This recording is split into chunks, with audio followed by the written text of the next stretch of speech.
Hello students, welcome back to the Winsome digital platform of Winsome International School.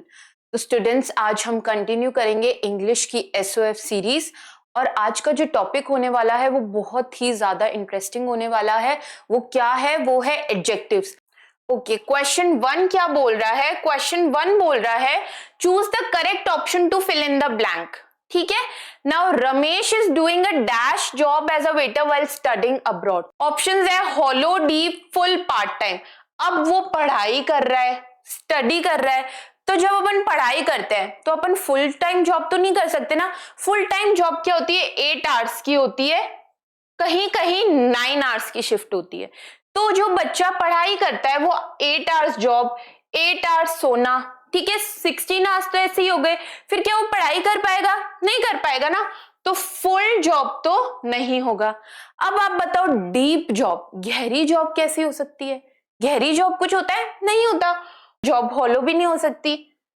तो ये कौन सा answer सही होगा? D, that Ramesh is doing a part time job as a waiter while studying abroad. Part time job कर रहा था वो। अब पार्ट टाइम का मतलब ही यही होता है जो अपन बेसिक करते हैं 3 to 4 आवर्स की जॉब। ओके, आधे दिन। Now I need to invest dash hours every day to complete this project. अब मेरे को डैश आवर्स इन्वेस्ट करने हैं रोज, ठीक है, क्यों? ताकि ये प्रोजेक्ट कंप्लीट हो। तो अब यहाँ पे क्या है? Short, little, more, least. ठीक है, अब ये सॉल्व करते हैं। Now I need to invest dash hours every day to complete this project. तो शॉर्ट आवर्स तो होंगे नहीं, ठीक है। एक आवर कितने का होता है? 60 मिनट्स का होता है, तो क्या 50 मिनट का होगा? शॉर्ट आवर्स तो नहीं होंगे, कैंसिल। लिटिल आवर्स क्या होता है? छोटे घंटे। लिटिल आवर्स भी कुछ नहीं होते। मोर आवर्स, और लास्ट में क्या है? Least hours. अब अगर उनको प्रोजेक्ट कंप्लीट करना है तो लीस्ट आवर्स क्यों करेंगे? नहीं ना, उनको ज्यादा से ज्यादा घंटे उसमें इन्वेस्ट करने होंगे। तो यहाँ पे क्या आंसर सही हो जाएगा? C. Okay, that I need to invest more hours every day to complete this project. Okay, now there is new restaurant in town that specializes in dash food. अब यहाँ पे एक न्यू रेस्टोरेंट है town में जो specialise करता है dash food में, और ऑप्शंस है इंडिया, जापान, क्यूजीन, जापानीज। अच्छा, फूड की बात हो रही है, क्यूजीन की बात हो रही है, ठीक है। अब बताओ, इंडिया कोई फूड है क्या? नहीं है ना, इंडियन फूड है। I like Indian food. India तो कोई फूड नहीं है। जापान फूड है? नहीं। क्यूजीन तो लिखा हुआ ही है ना कि क्यूजीन में है। कौन सा क्यूजीन है? हमें है ना डैश फूड लिखा हुआ है, तो क्यूजीन तो आएगा नहीं। यहाँ पे क्या आएगा? D option. There is a new restaurant in town that specialises in Japanese food. Now dash dress are you planning on wearing for the farewell party. अब आप कौन सी ड्रेस प्लान कर रहे हो अपनी फेयरवेल पार्टी में पहनने के लिए? Now how, which, where, who. अब हाउ तो मतलब क्या होता है बेटा? कि कैसे हुआ। हाउ मतलब क्या होता है? कैसे हुआ। तो कैसे ड्रेस तो नहीं होता ना आंसर, तो ये हम कैंसिल कर देंगे। अब वेयर मतलब होता है कहां पे, है ना, कहां पे ड्रेस भी नहीं हो सकता। हु ड्रेस मतलब होता है कौन। हु मतलब क्या होता है? कौन। कौन ड्रेस भी नहीं हो सकता। यहाँ पे क्या आएगा? विच ड्रेस, कौन सी। विच मतलब क्या होता है? कौन सी, कि कौन सी ड्रेस आप प्लान कर रहे हो फेयरवेल पार्टी में पहनने के लिए। Now next question, dash. Okay बेटा, एक और चीज समझते हैं, ये जो ऑप्शंस हैं ये कौन से टाइप के एडजेक्टिव है? क्या आप पता लगा पा रहे हो? ये आपको क्वेश्चन पूछ रहा है, क्वेश्चन मार्क भी दिख गया, और जो चीज हमसे क्वेश्चन पूछती है वो किस में आते हैं? बार बार मैं आपको बताती हूँ किस में आता है वो? इंटेरोगेटिव में। तो ये कौन सा टाइप है? इंटेरोगेटिव एडजेक्टिव का टाइप है। Okay, now dash of the employees were late for the office due to traffic jam. अब dash of the employees late हो गए, क्यों? क्योंकि ट्रैफिक जैम था। अब देखो, एनी ऑफ द एम्प्लॉइज, कोई भी ऑफ द एम्प्लॉय नहीं है ना, सही बोल के देखो। Now little of the employees, छोटे छोटे एम्प्लॉय है क्या जो लिटिल आया है? नहीं ना। More of the employees, no. क्या आएगा, मेनी एम्प्लॉयज के लिए मोर थोड़ी ना आएगा, क्या आएगा, मेनी, कि many of the employees were late, क्यों लेट हो गए, क्योंकि ट्रैफिक जैम था। ठीक है, तो बी ऑप्शन करेक्ट हो गया। Now dash student was present at the time of awards distribution. अब डैश स्टूडेंट प्रेजेंट था किस टाइम पे, अवार्ड डिस्ट्रीब्यूशन के टाइम पे। अब आप ध्यान देना इस चीज पे, मैं आपको बहुत इंपॉर्टेंट रूल समझा रही हूं आज।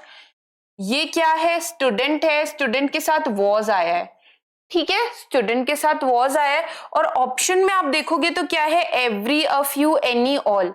अब ऑल स्टूडेंट यहाँ पे नहीं आएगा बेटा, क्यों नहीं आएगा, क्योंकि जब हम देखते हैं कि स्टूडेंट है, वॉज है, सेंटेंस सिंगुलर में चल रहा है, ठीक है, और इवेंट की बात हो रही है, तो इसका मतलब है कि ये जो सेंटेंस है ये एम्फसाइज कर रहा है कि हर एक बच्चा प्रेजेंट था।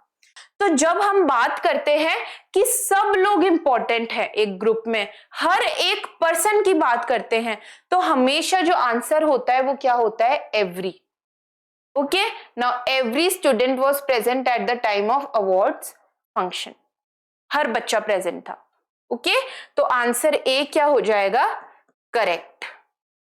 Now choose the correct option for the underline word.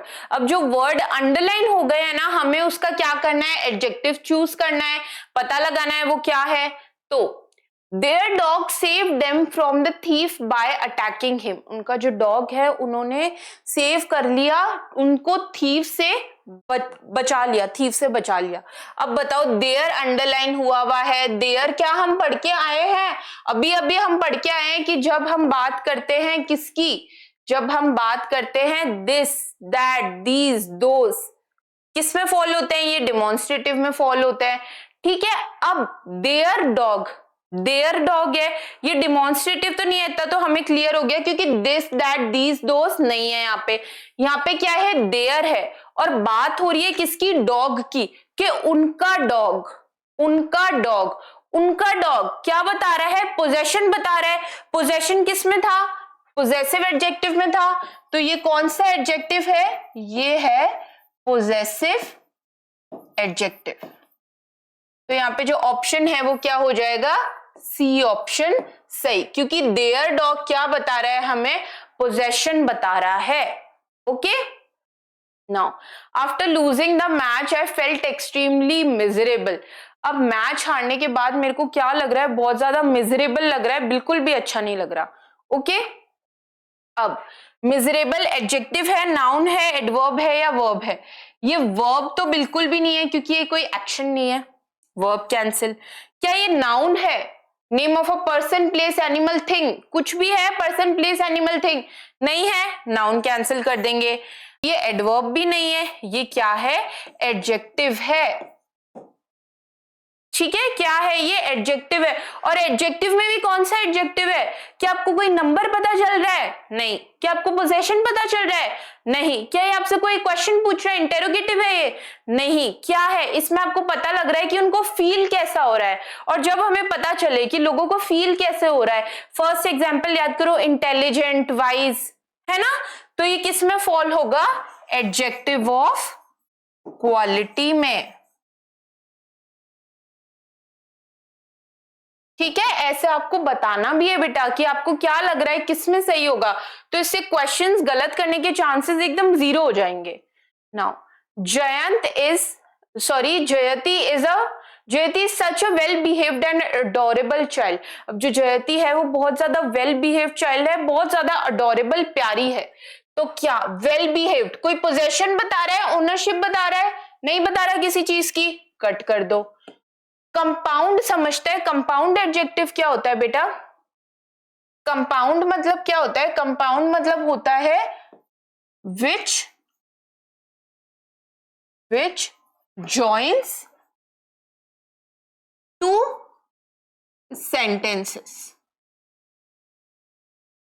ठीक है, जो सेंटेंसेस होते हैं ना बेटा, वो बेसिकली दो टाइप के होते हैं। एक क्या होता है, एक होता है सिंपल,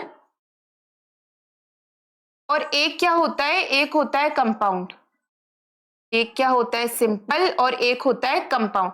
तो जो सिंपल होता है ना बेटा, वो क्या होता है, सिंपल में सिर्फ वन लाइनर होते हैं, जैसे ही इज अ बॉय, ठीक है, या फिर ही आई गया तो बॉय ही होगा वो। रमेश इज इंटेलिजेंट, ठीक है। अब ये क्या है, ये एकदम सिंपल सेंटेंस है, रमेश इज इंटेलिजेंट। पर कंपाउंड में क्या होता है, कंपाउंड में दो सेंटेंसेस मिल जाते हैं। कैसे मिलते हैं, अगर मैं इसी सेंटेंस को कर दूं ऐसे, Ramesh is intelligent and smart, अब मैंने क्या लगा दिया, एंड स्मार्ट लगा दिया, तो अब मैंने एक और चीज ऐड कर दी, एंड से और चीज ऐड कर दी, तो ये क्या हो जाएगा, कंपाउंड सेंटेंस हो जाएगा। कंपाउंड सेंटेंस मतलब जब हम दो चीजों को मिला दें, ठीक है, कंपाउंड कर दें उसको। अब क्वेश्चन पे आओ, क्या आपको सेम लग रहा है क्वेश्चन, लग रहा है एकदम सेम है। यहां पे खत्म हो सकता था पर हमने और लगाया, एंड अडोरेबल चाइल्ड, एक और क्वालिटी उसकी ऐड कर दी, तो ये कैसा हो जाएगा, ये कंपाउंड हो गया। यहाँ पे ऑप्शन बी सही होगा। ओके, एंड लगते ही कोई भी क्वालिटी, कोई भी चीज ऐड हो जाए वो कंपाउंड में जाता है। और बेटा अगर हम देखें भी तो डिमॉन्स्ट्रेटिव तो वैसे ही नहीं होगा। क्या आपको दिख रहा है, दीज दैट दिस दोस, कुछ नहीं दिख रहा, कैंसिल। क्या वेल बिहेव्ड कोई क्वांटिटी है, क्वांटिटी तो नहीं है ना बेटा कोई, तो ये भी कट हो गया। Okay, now this is the third novel that I have completed this month so far. अब ये जो है ये थर्ड नॉवल है मेरी, मैंने जो इस मंथ में कंप्लीट की है। हमें तो क्या दिखा, बस हमें दिख गया कोई नंबर, और जैसे ही कोई नंबर देखा सीधे हमें किस में जाना है, बी में जाना है। बी में जाते ही हमारा जो क्वेश्चन है वो क्या हो गया, एकदम करेक्ट हो गया। Okay, now choose the part of the sentence that has an error. अभी मैं आपको बताती हूँ, ये वाले क्वेश्चंस जो होते हैं बेटा बहुत इंपॉर्टेंट होते हैं, क्योंकि मेन इन्हीं क्वेश्चन से हमें पता चलता है कि हमें चैप्टर कितना समझ आया है। Now it must be hardly for her to raise 4 kids all alone. अब हमेशा ऑप्शन वाइज चलते हैं, ठीक है। इट मस्ट बी, क्या ये सही है, एकदम सही है। Now it must be hardly for हर। अब नेक्स्ट है हार्डली। हार्डली मतलब तो क्या होता है कि मैं कर ही नहीं पा रही, कि I am hardly able to do this, है ना, I am hardly able to run, मैं कर ही नहीं पा रही, तभी अपन हार्डली वर्ड यूज करते हैं। पर वो जो है वो 4 किड्स को रेस कर रहे हैं ना अलोन, पर चीजें क्या हो रही है, मुश्किल हो रही है। ऐसा तो नहीं है वो कर नहीं पा रहे, वो कर रहे हैं पर चीजें मुश्किल हो रही है, तो हार्डली कैसा आएगा बेटा, यहाँ पे क्या आना चाहिए था, यहाँ पे आना चाहिए it must be hard for her, ठीक है। तो ऑप्शन बी क्या हो जाएगा हमारा correct answer. Okay, now there isn't many time left for us to finish this task before the deadline. अब हमारे पास बहुत ज्यादा टाइम नहीं है, ये टास्क हमें फिनिश करना ही होगा डेडलाइन से पहले, ठीक है। अब जो ऑप्शंस है वो क्या है, देयर इजंट, एकदम सही है। मेनी टाइम लेफ्ट, अच्छा मेनी क्या होता है, बहुत ज्यादा, पर मेनी हम क्या टाइम में यूज कर सकते हैं, नहीं कर सकते ना। हमें टाइम के लिए क्या यूज करना पड़ता है, मच यूज करना पड़ता है। हम हमेशा यही तो बोलते हैं, there isn't much time left, है ना, यही बोलते हैं हम। तो यहाँ पे जो ऑप्शन है वो क्या हो जाएगा, बी सही हो जाएगा, क्योंकि यहाँ पे आना क्या चाहिए था, there isn't much time left for us to finish this work before the deadline। जो ऑप्शन है वो क्या होना चाहिए था, बी करेक्ट, और आना क्या चाहिए था, यहाँ पे मच आना चाहिए। ओके, अब नेक्स्ट देखते हैं। तो नेक्स्ट क्वेश्चन देखते हैं, the noisy students were punished bye there teacher, कि जो नॉइजी स्टूडेंट्स है उनको अपने टीचर से क्या मिली, पनिशमेंट मिली। तो इसको लाइन वाइज सॉल्व करते हैं। द नॉइजी स्टूडेंट्स सही है, वर पनिश्ड ये भी सही है, बाय देयर टीचर ये भी सही है। तो मतलब क्या ये सेंटेंस पूरा करेक्ट है, यस ये सेंटेंस पूरा क्या है, करेक्ट है, ठीक है। नो एरर भी आंसर होते हैं, ये नहीं आप ज्यादा पढ़ लो तो आप एरर निकालो ही, यहाँ पे आंसर क्या है, नो एरर है। अब नेक्स्ट देखो, my mother suggested fewer ideas for my upcoming fancy dress competition. अब जो मेरी मदर है उन्होंने बहुत कम आइडिया सजेस्ट किए, किसके लिए, अपकमिंग जो आने वाला है फैंसी ड्रेस कंपटीशन, उसके लिए। तो लाइन वाइज सॉल्व करते हैं। माय मदर सही है, सजेस्टेड फ्यूअर, अच्छा यहाँ पे फ्यूअर गलत है। अब क्यों गलत है उसके लिए मैं आपको एक चीज समझाऊंगी, आप ध्यान से समझना, ठीक है। जो बेटा हम कंपैरिजन करते हैं ना वो 3 तरीके से होता है, ठीक है। क्या होता है, हम कभी भी कंपैरिजन करते हैं दो लोगों के बीच में या सबसे बेस्ट जो है, या कभी कंपैरिजन होता ही नहीं है, तो वो 3 तरीके का होता है। क्या होते हैं वो 3 तरीके, ठीक है। तो 3 डिग्रीज होती है बेटा कंपैरिजन की, वो कौन कौन सी होती है। एक होती है पॉजिटिव, एक कौन सी होती है पॉजिटिव, एक क्या होती है कंपैरेटिव, कौन सी होती है कंपैरेटिव, और एक होती है सुपरलेटिव। क्या होती है सुपरलेटिव। अब कंपैरेटिव डिग्री वो होती है जिसमें कंपैरिजन होता ही नहीं है। इसमें क्या है, इसमें कोई कंपैरिजन नहीं होता, मैं आगे आपको समझाऊंगी कैसे। No comparison. सुपरलेटिव वो होती है जिसमें कंपैरिजन होता है दो लोगों के बीच में।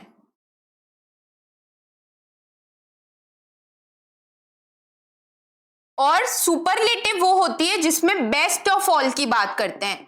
क्या बात करते हैं, बेस्ट ऑफ ऑल की। मतलब देखो आप ये क्वेश्चन देखो, इस क्वेश्चन में क्या बोल रहे हैं, my mother suggested fewer ideas for my upcoming fancy dress, कि जो मदर है उन्होंने क्या करे, बहुत कम आइडियाज सजेस्ट करे फैंसी ड्रेस कंपटीशन के लिए। अब जो फ्यूअर आइडियाज है, जो बहुत कम आइडियाज हैं, क्या ये किसी और की मदर के साथ कंपेयर हो रहा है, नहीं हो रहा ना। ये तो जनरल बात है कि जो आपकी मदर है उन्होंने बहुत कम आइडियाज सजेस्ट किए फैंसी ड्रेस कंपटीशन के। आप अपनी मदर का किसी दूसरे की मदर से कंपेयर नहीं कर रहे कि देखो उसकी मदर ने तो इतने ज्यादा आइडियाज सजेस्ट किए थे, आपने इतने कम सजेस्ट किए। आप किसी से कंपेयर नहीं कर रहे, आप जनरल बात कर रहे हो। तो जब हम जनरल बात करते हैं तब हम यूज करते हैं पॉजिटिव डिग्री ऑफ कंपैरिजन, और जब हम दो लोगों के बीच में कंपेयर करते हैं तब हम यूज करते हैं कंपैरेटिव डिग्री ऑफ कंपैरिजन। और जब हम बेस्ट ऑफ ऑल, मतलब हमें बात करनी है 30 स्टूडेंट्स में से ये जो लड़का है ये टॉप करता है, अब ये जो लड़का है इसके लिए हम जो वर्ड यूज करेंगे वो सुपरलेटिव डिग्री यूज करेंगे। देखो मतलब देखो, अगर मैं एक वर्ड लेके चलूं स्ट्रॉन्ग, तो वो पॉजिटिव में कैसा आएगा, कंपैरेटिव में कैसा आएगा, सुपरलेटिव में कैसा आएगा, ये समझते हैं। पॉजिटिव में हम कंपेयर ही नहीं कर रहे किसी से, तो वो क्या होगा, अपने ओरिजिनल फॉर्म में आएगा, स्ट्रॉन्ग ही रहेगा। कंपैरेटिव में हम दो लोगों के साथ कंपेयर करते हैं, दो लोगों के साथ कंपेयर करते हैं तो हम लगा देते हैं ER। कंपैरेटिव डिग्री की पहचान है कि उसमें आता है ER। अब सुपरलेटिव डिग्री की पहचान है कि उसमें आता है EST। तो यहां पे क्या हो जाएगा, स्ट्रॉन्गेस्ट। क्या हो जाएगा, स्ट्रॉन्गेस्ट। यहां पे क्या आता है, EST। एक और रूल है, वो क्या है कि सुपरलेटिव डिग्री से पहले हमेशा क्या लगता है, द लगता है। अब क्वेश्चन पे आता है, ये जो क्वेश्चन है इसमें क्या आप किसी की दूसरी मदर के आइडियाज के साथ कंपेयर कर रहे हो, किसी के साथ भी कंपेयर नहीं कर रहे, आप तो जनरल बात बता रहे हो। और जब हम जनरल बात बताते हैं तो हम अपने ओरिजिनल फॉर्म में यूज करेंगे, तो यहाँ पे फ्यू आइडियाज आना चाहिए, तो हमारा बी ऑप्शन क्या हो जाएगा, करेक्ट आंसर। अगर दो लोगों के बीच में कंपेयर करते तो फ्यूअर आता, और तब हम कंपैरेटिव डिग्री का यूज करते। ठीक है, तो ये 3 डिग्री ऑफ कंपैरिजन आपको याद रखना है, ठीक है। और ये भी कि सुपरलेटिव में द आता है, क्योंकि एग्जाम में पूछ सकते हैं। ओके, अब नेक्स्ट पे चलते हैं। Now I have never visited a more scenic या फिर सीनिक प्लेस देन दिस। अब इससे ज्यादा बहुत ही सुंदर जगह मैंने विजिट नहीं की। नाउ आई हैव नेवर, एकदम सही है। विजिटेड अ मोर, एकदम सही है। सीनिक प्लेस देन दिस, ये भी सही है। तो यहाँ पे क्या हो जाएगा, डी ऑप्शन करेक्ट हो जाएगा, क्योंकि यहाँ पे कोई एरर नहीं है। ठीक है, मोर जो है ये भी सही जगह है, क्योंकि ये इस चीज की क्वालिटी बता रहा है कि इतनी ज्यादा अच्छी है, इतनी ज्यादा सुंदर है। Okay, now next part, choose the correct option to fill in the blank. अब हमें करेक्ट ऑप्शन चूज करना है हमारे फिलअप्स के लिए। Now India is a country where majority of the people live on dash income. अब India एक ऐसी कंट्री है जिसमें ज्यादा से ज्यादा लोग डैश इनकम के उस पे रहते हैं। अब fix income, fixed, fixing, fixer. अब फिक्सिंग इनकम क्या होती है बेटा? कोई फिक्सिंग को ठीक थोड़ा ना कर रहे हो कोई चीज। फिक्स इनकम भी नहीं होती, क्या होती है? Fixed income. क्योंकि ये बात क्या कर रहे हैं, ऐसे कर रहे हैं कि पहले भी रहते थे अभी भी रहते हैं, है ना। Where majority of the people live on, तो यहाँ पे ऑप्शन क्या होगा? बी, फिक्स्ड इनकम, कि वो ही फिक्स्ड इनकम है, बहुत कम ही बढ़ती है या बहुत कम ही लेस होती है। और फिक्स्ड इनकम ऐसी होती है कि आपको जितने पैकेज पे हायर कर लिया आप उतने पैकेज पे ही हो। ओके, ऐसा नहीं होता कि नेक्स्ट मंथ अब कंपनी ने ग्रोथ करी तो आपको आपके बढ़ा देंगे पैसे, ऐसे नहीं, फिक्स्ड रहती है वो। Okay, it was a dash revelation that the murderer, yeah, revelation that the murderer was a close relative of the victim। अच्छा, जो मर्डरर था वो क्या था? बहुत ही क्लोज रिलेटिव था विक्टिम का। अब हॉरिफाइंग, हॉरिफाई, हॉरिफाइड, हॉरिंग, हॉरर, सॉरी। तो अब आप सेंटेंस देखो यहाँ पे क्या है, it was a horrifying revelation तो नहीं हो सकता, है ना। अच्छा, क्यों नहीं हो सकता? इट वॉज अ हॉरिफाई रेवलेशन नहीं हो सकता, है ना। हॉरिफाइड भी नहीं है, हॉरर तो डरावना हो गया, डरावना थोड़ा है, इसमें ए ही ऑप्शन आएगा कि ये बहुत ज्यादा हॉरिफाइंग चीज थी जब पता चला, है ना, कि जो मर्डरर है वो रिलेटिव का क्या है? एकदम क्लोज फ्रेंड ही है। नाउ क्लोज रिलेटिव है, sorry. Now he always makes snap decisions because he has dash patience। अब वो बहुत ज्यादा क्या करता है? स्नैप डिसीजंस ले लेता है, फटाफट डिसीजंस ले लेता है, क्योंकि उसमें पेशेंस नहीं है बिल्कुल भी। अब a few, a little, the little, little. अगर आपने पहले वाले सेशन फॉलो किए हैं तो आपको पता होगा difference a few, the few, few के बारे में। ठीक है, आपको पता होना चाहिए, फिर भी मैं आपको बता देती हूँ एक बार। देखो, अ फ्यू, पहले तो यहाँ पे फ्यू आएगा ही नहीं। फ्यू पेशेंट, फ्यू मतलब क्या होता है? कम, ठीक है। पर फ्यू में हमें नंबर पता होते हैं, जैसे 10 पेन्स हैं, ठीक है, आपको डिस्ट्रीब्यूट करने के लिए 20 चाहिए, तो अब आपको नंबर पता है ना, तो आप फ्यू इस्तेमाल कर सकते हो। और जब हमें नंबर नहीं पता तो हम लिटिल इस्तेमाल करते हैं। पर पेशेंट्स में क्या हमें नंबर पता है? क्या ऐसे ड्रॉप गिनोगे क्या, या कुछ क्या अपना वो कुछ गिन नहीं सकते ना अपन, तो यहाँ पे फ्यू तो आएगा ही नहीं। ठीक है, तो ये तो देखते ही कैंसिल कर दो आप। Little, a little, the little में little, a little, the little, few, a few, the few, ये सब सेम है, आप समझो बस। द लिटिल, द फ्यू में क्या होता है? हमें पता होता है कितना हमारे पास है। ठीक है, फॉर एग्जाम्पल आपको डिस्ट्रीब्यूट करने के लिए 20 पेन्स चाहिए, आपके पास 15 पेन्स है, ठीक है, तो आप क्या बोलोगे? I have the few pens less. The few आपने लगाया क्योंकि आपको पता है आपके पास इतना जो नंबर है वो कम है, स्पेसिफाइड आपको नंबर पता होगा। अब बात करते हैं अ लिटिल और लिटिल में। लिटिल में क्या होता है? आपके पास ज्यादा चीज नहीं बचती, ठीक है, आपको जितनी चाहिए होती है उससे बहुत कम होती है। और अ लिटिल में आपके पास जितनी होती है ना, वो उतनी होती है जितनी आपको चाहिए होती है। जैसे फॉर एग्जाम्पल आपको अभी मन कर रहा हो 2 टॉफीज खाने का, पर आपके पास 1.5 टॉफीज है, तो आपके पास थोड़ी ही टॉफी कम है, मतलब काम चल जाएगा, इतना आपके पास सामान है। तो काम चलने वाली जो चीजें होती है ना, वो किस में आती है? अ लिटिल, अ फ्यू में। और जब बिल्कुल ही कम हो, काम ही नहीं चल सकता, आधी टॉफी है हमारे पास, तो किस में आ जाएगा? लिटिल में या फ्यू में। ओके, अब आप बताओ यहाँ पे, ही always make snap decisions because he has dash patience. अब उसके पास थोड़ा बहुत भी पेशेंस होता तो फटाफट स्नैप डिसीजंस नहीं लेता, है ना, नहीं लेता, थोड़ा तो सोचता।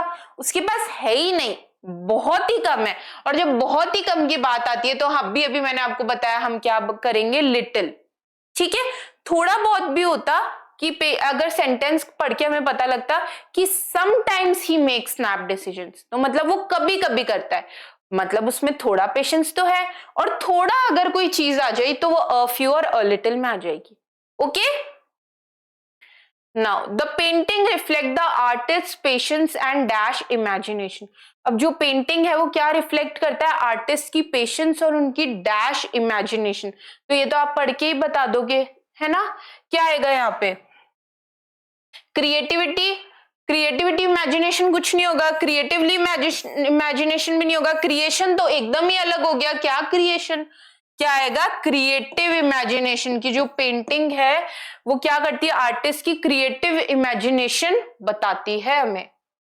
तो नेक्स्ट क्वेश्चन देखो, we need a dash approach to solve the ongoing crisis, कि हमें डैश अप्रोच चाहिए सॉल्व करने के लिए जो ऑनगोइंग क्राइसिस चल रहे हैं उसके लिए। अब देखो कलेक्शन, कलेक्टिवली, कलेक्टिव या कलेक्टेड। तो देखो कलेक्टेड तो मतलब क्या होता है, इकट्ठा करना, तो इकट्ठा करना तो आएगा नहीं यहाँ पे, ठीक है। कलेक्टिवली मतलब क्या होता है, सब लोग साथ में, ये वाली अप्रोच, ऐसा भी नहीं आएगा। कलेक्शन चीजों का होता है, जैसे बहुत लोगों को मन करता है कि वो कलेक्शन करे पोस्ट स्टैम्प्स का या कॉइन्स का, तो यहाँ पे किसी चीज, कोई चीज के कलेक्शन की बात तो हो नहीं रही। बहुत जैसे लड़कियों को शौक होता है बैग्स का कलेक्शन, तो यहाँ पे कोई कलेक्शन की बात नहीं हो रही। यहाँ पे क्या आएगा, we need a collective approach, ठीक है, we need a collective approach. तो सी ऑप्शन क्या हो जाएगा हमारा करेक्ट आंसर। नेक्स्ट देखो, your chattering is far more dash than the honking of the cars.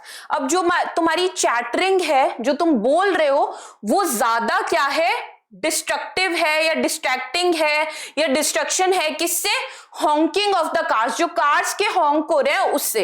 अब देखते हैं क्या आएगा यहाँ पे, डिस्ट्रैक्टिंग, डिस्ट्रक्टिव, डिस्ट्रैक्शन या डिस्ट्रैक्टेडली। तो देखो यहाँ पे भी चैटरिंग में आईएनजी आ रहा है, हॉन्किंग में भी आईएनजी आ रहा है, तो फिर इतना तो हमें क्लियर हो जाना चाहिए ना कि ब्लैंक में भी फिर आईएनजी आएगा। तो आंसर आप इससे पता लगा सकते हो कि क्या आएगा, डिस्ट्रैक्टिंग आएगा। Seeing the situation, his interference in that matter was dash। अब इसमें क्या है, Seeing the situation, his interference in the matter was dash। अब सिचुएशन इतनी इंटेंस थी, इतनी ज्यादा अजीब थी कि उसने इंटरफेयर किया जो दो लोगों के बीच में, वो डैश था। तो जस्टिफिकेशन, जस्टिफिकेशन तो क्या होता है, जब आप किसी को जस्टिफाई कर रहे हो, वो तो होगा नहीं, जस्टिफेबली भी नहीं होगा, क्या होगा, जस्टिफेबल होगा, कि जो उनकी इंटरफेरेंस थी दूसरों के मैटर में वो जस्टिफेबल थी, मान लिया हमने सही थी, क्योंकि सिचुएशन क्या थी, इंटेंस थी ना। Maharaja Ranjit Singh is remembered as one of the dash leaders in the history of India. अब देखो डिसाइडेड लीडर्स कुछ नहीं हो सकता ना, एक्टिवली लीडर, सक्सीड लीडर भी कुछ नहीं होता। देखते ही पता चल रहा है क्या आंसर है, बी, डिसिसिव, है ना, देखते ही पता लग रहा है। तो कुछ क्वेश्चंस तो बेटा बहुत ही इजी होते हैं। Now, the dash mob chased the poor man with sticks and spears। अब डैश मॉब ने चेस किया किसको, पुअर मैन को, स्टिक्स और स्पीयर्स से। स्पीयर्स क्या होता है, तीखे जो भाले होते हैं उससे। अब हैप्पी मॉब तो नहीं चेस करेगा ना किसी को ऐसी चीजों से, स्मार्ट मॉब भी चेस नहीं करेगा, काइंड तो बिल्कुल ही नहीं करेगा, काइंड है तो मार क्यों रहा है, क्या होगा, हॉस्टाइल मॉब, बहुत ज्यादा गुस्से वाला मॉब था और उसने पुअर मैन को चेस किया मारने के लिए। Now The girl requested her father to buy a and dash for her birthday। अब देखो old doll, a and a old doll for her birthday, नहीं ना, क्या आएगा, ब्यूटीफुल ड्रेस। ओल्ड डॉल क्यों खरीदेगी वो, पुरानी डॉल क्यों चाहिए उसको, ब्रोकन बॉक्स, टूटा हुआ बॉक्स क्यों लेगी, डर्टी हैट क्यों लेगी, ये तो देखते ही पता चल रहा है ब्यूटीफुल ड्रेस है। और जो सेंटेंस वर्ड है वो क्या है, ब्यूटीफुल, कॉन्सोनेंट साउंड है, कॉन्सोनेंट साउंड में क्या आएगा, ए, तो एन को हम कर देंगे cut, okay. Now achiever section HOTS, very important segment of this chapter। सारे अच्छे क्वेश्चन इसी सेगमेंट से होते हैं, तो इसको तो ध्यान से ही करना है। Now choose the correct option to fill in the blank। Her achievement was dash because she faced the challenge without being dash on anyone। अब her achievement was dash। अब देखो यहाँ पे डेमोक्रेटिक, डेमोक्रेटिक कैसे हो सकता है अचीवमेंट, नहीं हो सकता ना।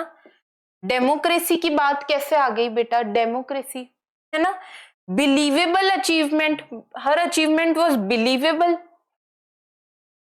एप्रिशिएबल देखते ही पता चल रहा है। डिस्क्राइबेबल अचीवमेंट, डिस्क्राइब थोड़ी ना करते हम अचीवमेंट को। अचीवमेंट क्या होता है? एप्रिशिएबल होता है, तारीफ के काबिल होता है। हर achievement was appreciable because she face the challenge without being independent, without being, देखो इसमें क्या आ गया? इंडिपेंडेंट आ गया, एकदम ही गलत हो गया ना। Without being dependent on anyone, वो किसी पे डिपेंड भी नहीं हुई, उसने खुद चैलेंज फेस किया। Okay, now it was totally unlawful of them to attack the dash soldiers। अब ये क्या था? बहुत ही अनलॉफुल था कि उन्होंने डैश सोल्जर्स पे अटैक किया। अब रिवेंजलेस सोल्जर्स तो नहीं हो सकते ना बेटा, रिवेंजलेस नहीं हो सकते वो। रिवेंज क्या होता है? बदले की भावना, बदले की भावना लेस सोल्जर्स, ऐसा नहीं हो सकता। देखो इस सेंटेंस में फिट नहीं बैठ रहा, ठीक है। बाकी सोल्जर्स तो ऑब्वियसली वो क्या करते हैं? हमें प्रोटेक्ट करते हैं, उन पे पता नहीं क्यों अटैक कर रहे हैं ये लोग। अब यहाँ पे आना क्या चाहिए? इंडेंजर्ड मतलब होता है कोई चीज खतरे में हो, जो बहुत कम हो। जैसे आपको, जैसे फॉर एग्जाम्पल अब दुनिया में कितने डैश इतने ही लायंस बचे हैं, तो वो क्या हो गए? इंडेंजर्ड हो गए, मतलब कभी भी वो खत्म हो सकते हैं। आउटडेटेड मतलब होता है बहुत पुराना, आउटडेटेड हो गया, तो ये दोनों भी नहीं होगा। क्या आएगा यहाँ पे? Defenceless soldiers. डिफेंसलेस थे, उनके पास कोई आर्म्स नहीं थी, उनके पास कुछ भी था नहीं अपने आप को प्रोटेक्ट करने के लिए, और तब उन पे क्या किया गया? अटैक किया गया। ओके, तो बी ऑप्शन करेक्ट हो जाएगा। Now dash changes have been made on dash discoveries till date। अब देखो डैश चेंजेस हुए हैं डैश डिस्कवरीज में अभी तक। अब यहाँ पे क्या है? Trivial, short, major, significant. Trivial मतलब क्या होता है बेटा? बहुत छोटा छोटा, एकदम छोटा, तो छोटे चेंजेस तो नहीं हुए डिस्कवरीज पे। शॉर्ट चेंजेस तो कुछ होता ही नहीं है। मेजर चेंजेस भी नहीं आएगा। Major changes have been made on right discoveries, नहीं ना। क्या आएगा? सिग्निफिकेंट मतलब बहुत सही चेंजेस हुए हैं अभी तक, have been made on scientific discoveries. और अगर आप लास्ट ऑप्शन देखो तो भी आपको पता चल जाएगा, सिमिलर डिस्कवरीज कुछ नहीं होता, सिमिलैरिटीज डिस्कवरीज कुछ नहीं होगा, राइट डिस्कवरीज कुछ नहीं होगा। ऑब्वियसली आंसर जो होगा वो क्या होगा? डी ऑप्शन ही सही होगा। Okay, now dash type of potteries were found during the excavation of the civilization। अब डैश टाइप की पॉटरीज मिली जब हमने सिविलाइजेशन को एक्सकेवेट किया, उसको खोदा। तो देखो अलाइक क्या होता है? सेम सेम चीजें। सिग्निफिकेंस, टाइप्स ऑफ, सिग्निफिकेंस नहीं आएगा ना, सिग्निफिकेंट आना चाहिए था। Soft type of pottery, soft potteries कैसे हो सकती है? यहाँ पे क्या आना चाहिए था? अब देखो अगर हम बी ऑप्शन करें तो alike type of potteries were found during the excavation of the, अच्छा यहाँ पे क्या आना चाहिए? excavation of the dash civilization आना चाहिए था यहाँ पे। तो मिडीवियल सिविलाइजेशन तो नहीं आएगा ना, मिडीवियल सिविलाइजेशन नहीं होती, ठीक है। यहाँ पे क्या आएगा? Similar types of potteries have been found during the excavation of the ancient civilisation, पुरानी सिविलाइजेशन, ठीक है। पुरानी चीजों को हम क्या बोलेंगे? एंशियंट। मिडीवल तो अभी हुआ है ना खत्म। Now after many dash nights finally he could retrieve the dash file. अब बहुत ज्यादा डैश नाइट्स के बाद में फाइनली उसने जो अपनी फाइल है वो रिट्रीव कर ही ली, वापस ले ही आया वो। अब देखो स्लीप मतलब तो क्या होता है? सो जाना। अगर वो सो ही रहा था तो उसने फाइल रिट्रीव कैसे की? ड्रीमी नाइट्स भी क्या होता है? हम ड्रीम तभी तो करते हैं जब हम सोते हैं, तो फाइल रिट्रीव कैसे करेगा? स्लीप ही कर रहा है तो वो फाइल रिट्रीव कैसे करेगा? है ना, ये भी हम देखते ही सॉल्व कर पा रहे हैं। स्लीपलेस नाइट्स थी मतलब वो सोया ही नहीं, उसने बहुत रातें सोई ही नहीं, तभी finally he could retrieve the confidential file. Finally उसने इतनी इंपॉर्टेंट फाइल रिट्रीव कर ली, ठीक है। कुछ क्वेश्चन तो बेटा आप ऐसे देखते ही समझ जाओगे कि क्या आंसर है। So students this was all for today. I hope आज आपको एडजेक्टिव्स का कंसेप्ट तो अच्छे से क्लियर हो गया होगा। बस 6 टाइप के एडजेक्टिव आपको माइंड में रख के क्वेश्चंस करने हैं। I hope you understood the video. Please like and share. हम जल्दी मिलेंगे नेक्स्ट वीडियो के साथ, नेक्स्ट चैप्टर के साथ। Till then keep learning, keep practising. Thank you.